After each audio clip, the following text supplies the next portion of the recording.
जय हिंद दोस्तों। दोस्तों आज मैं आप लोगों के लिए जीके जीएस का कुछ इंपॉर्टेंट प्रश्न लेकर के आया हूँ। और अगर आप किसी भी एग्जाम की तैयारी कर रहे हो तो आपके लिए इंपॉर्टेंट होगा। तो चलिए देर ना करते हुए हम शुरू करते हैं। तो देखिए पहला प्रश्न है,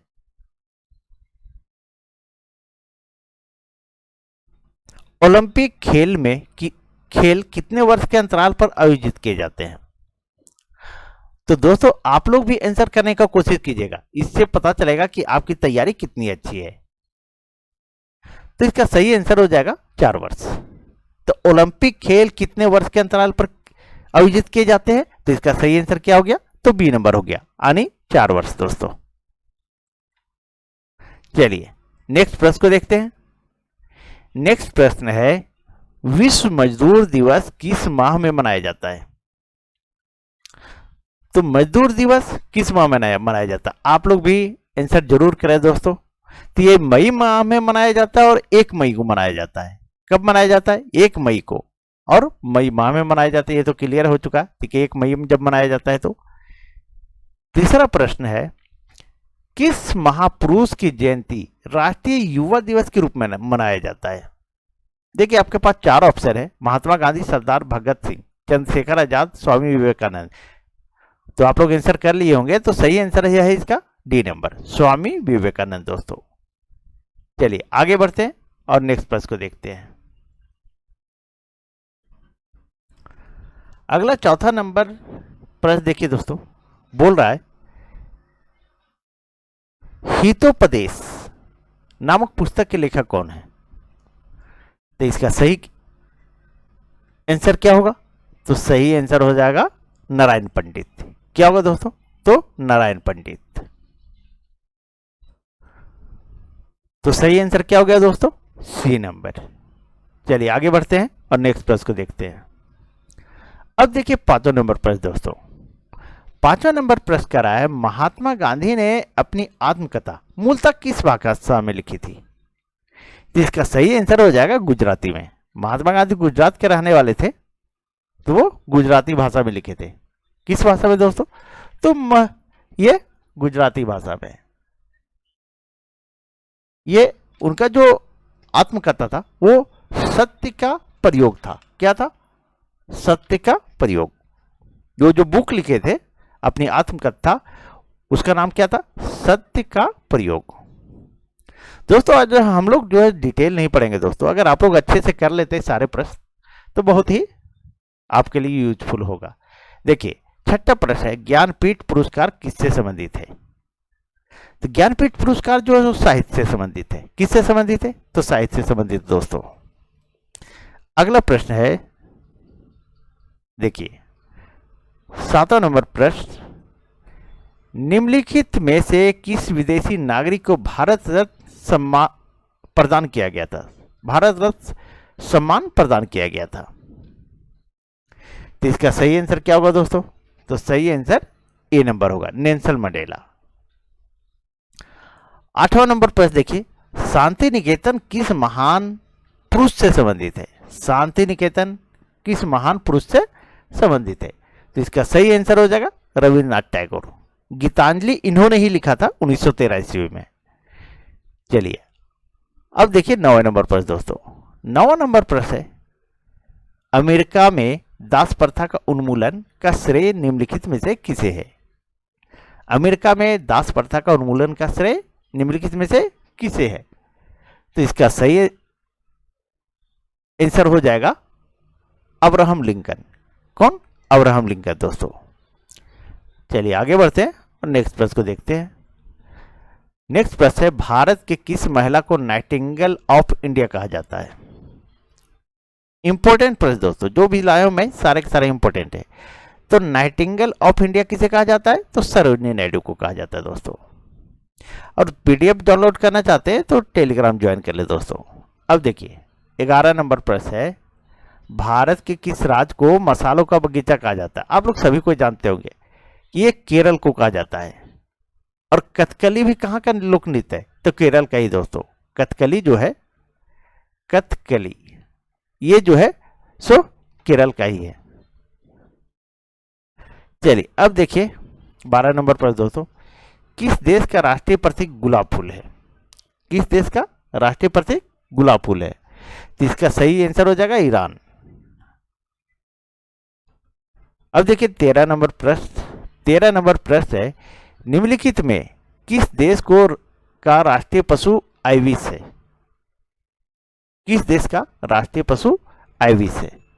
इसका सही आंसर हो जाएगा जापान। चौथा नंबर प्रश्न देखिए दोस्तों। चौथा नंबर प्रश्न है, भारत की पहली सवाक फिल्म आलम आरा यानी बोलता वो फिल्म। पहले जो पिक्चर बनता था उसमें आवाज नहीं था, तो पहला फिल्म जो बना था आलम आरा जिसमें आवाज था। तो निर्देशक कौन थे? तो इसका सही आंसर हो जाएगा अंतरदेश आदरे सिर ईरानी। अब देखिए 15 नंबर प्रश्न दोस्तों। 15 नंबर प्रश्न है, भारतीय अंतरिक्ष अनुसंधान संगठन का मुख्यालय कहाँ है? भारतीय अंतरिक्ष अनुसंधान संगठन का मुख्यालय कहाँ है? तो इसका सही आंसर क्या होगा दोस्तों? आप लोग सभी को जानते होंगे, इसका सही आंसर बंगलौर होगा। चलिए अब देखिए 16 नंबर प्रश्न।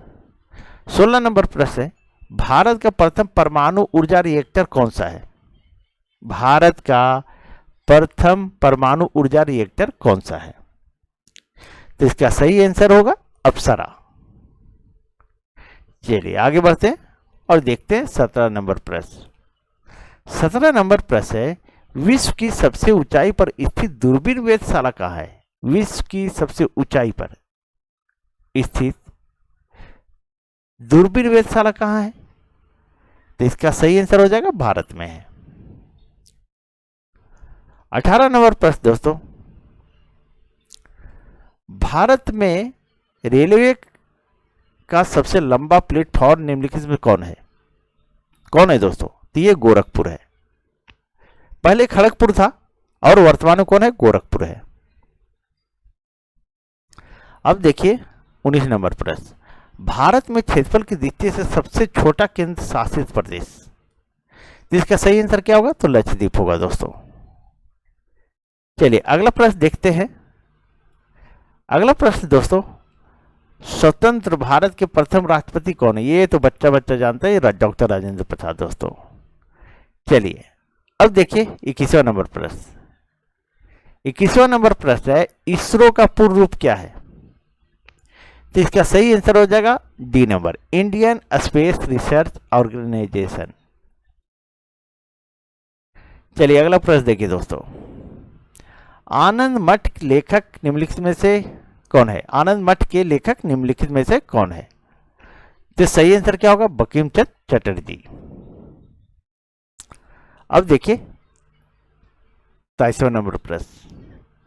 इनकलाब जिंदाबाद के नारे को किसने लोकप्रिय बनाया था? इनकलाब जिंदाबाद किसने नारा दिया था? यह सरदार भगत सिंह ने दिए थे दोस्तों। चलिए अब देखिए 24 नंबर प्रश्न।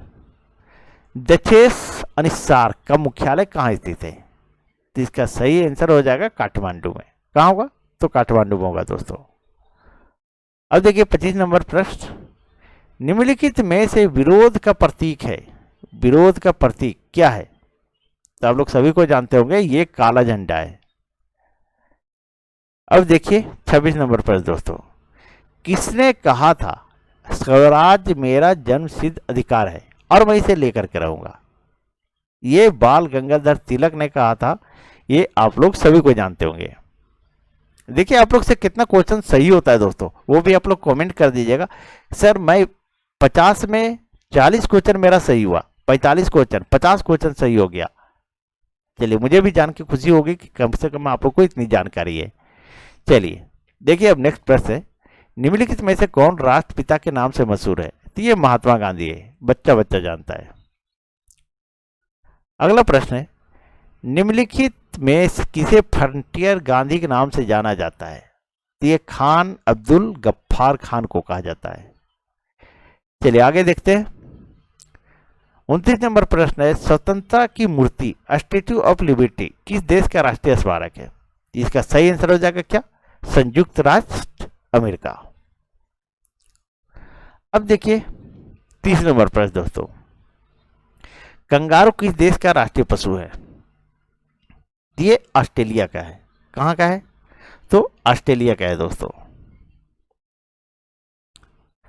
अगला प्रश्न देखिए, जापान की मुद्रा क्या है? तो ये एन है। ये उलट के भी पूछ देता है कि एन कहाँ की मुद्रा है। सो पूछता है दोस्तों, एन कहाँ की मुद्रा है, या पूछ देगा जापान की मुद्रा कहाँ है। तो जापान की मुद्रा क्या है? तो एन है। या पूछ दे कि जेन कहाँ की मुद्रा है? तो जापान की मुद्रा है। अब देखिए 32 नंबर प्रश्न, भारत रत्न से सम्मानित प्रथम महिला निम्नलिखित में से कौन सी थी? भारत रत्न से सम्मानित प्रथम महिला तो श्रीमती इंदिरा गांधी थी। अब देखिए 33 नंबर प्रश्न, भारत के उपग्रह का नाम बताइए। भारत के उपग्रह, इसका सही आंसर क्या हो जाएगा? आर्यभट्ट। सही आंसर क्या होगा? तो आर्यभट्ट, सी नंबर दोस्तों। अब देखिए 34 नंबर प्रश्न, 34 नंबर प्रश्न दोस्तों, विश्व साक्षरता दिवस कब मनाया जाता है? तो ये 8 सितंबर को मनाया जाता है। अब देखिए 35 नंबर प्रश्न दोस्तों, लौह पुरुष की उपाधि से किसे विभूषित किया गया था? तो वल्लभ भाई पटेल को, सरदार वल्लभ भाई पटेल को विभूषित किया गया था। किसे कहा जाता था लौह पुरुष? तो सरदार वल्लभ भाई पटेल को। अब देखिए 36 नंबर प्रश्न दोस्तों, भारत की सरकारी रिपोर्ट अथवा प्रकाशन को कहा जाता है, क्या कहा जाता है? इसको व्हाइट पेपर कहा जाता है। चलिए आगे अगला प्रश्न देखते हैं। अगला प्रश्न है आपका, चंद्रमा की धरती पर कदम रखने वाला प्रथम व्यक्ति निम्न में से कौन था? तो ये नील आर्मस्ट्रांग था दोस्तों। अब देखिए 38 नंबर प्रश्न दोस्तों, विश्व की प्रथम महिला प्रधानमंत्री कौन थी? विश्व की प्रथम महिला प्रधानमंत्री, आप लोग भी आंसर दिया कीजिए दोस्तों। ये श्री माओ भंडारनायके की थी, ये श्रीलंका की थी। चलिए अब देखिए 39 नंबर प्रश्न दोस्तों, विश्व में हृदय प्रत्यारोपण का पहला ऑपरेशन किसने किया था? तो क्रिश्चियन बर्नार्ड शाह ने। ठीक है, चलिए अब देखिए 40 नंबर प्रश्न, 40 नंबर प्रश्न है, निम्न में से पंचतंत्र के लेखक कौन है?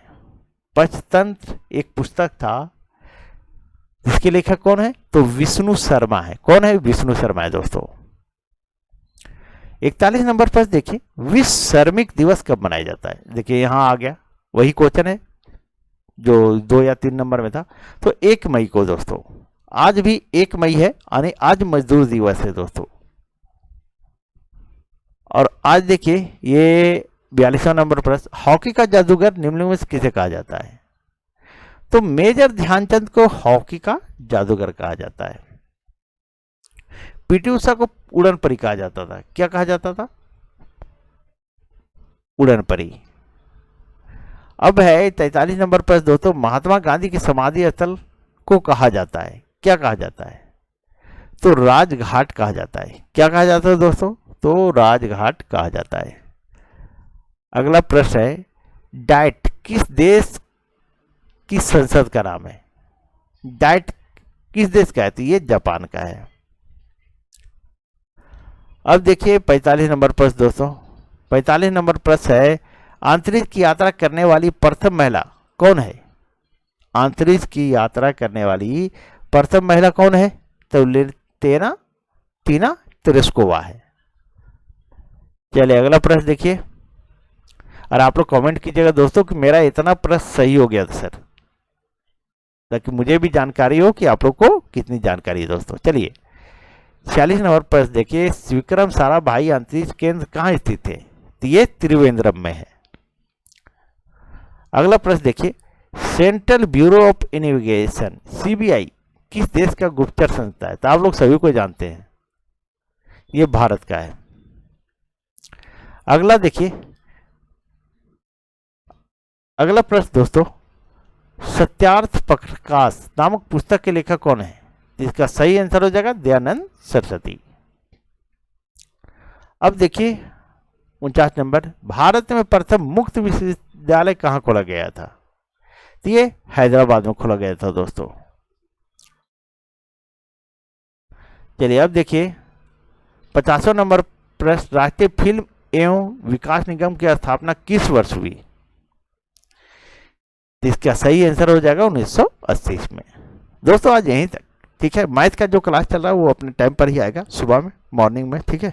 8:30 बजे है टाइम दोस्तों, ठीक है। और शाम में 7 बजे आप लोगों के लिए 6 से 7 के बीच आरपीएफ के लिए स्पेशल ये क्लास है दोस्तों, ठीक है। चलिए दोस्तों, अगर आप लोग चैनल पे नए हो तो प्लीज़ चैनल को सब्सक्राइब करें और वीडियो को लाइक करें। चलिए, थैंक यू।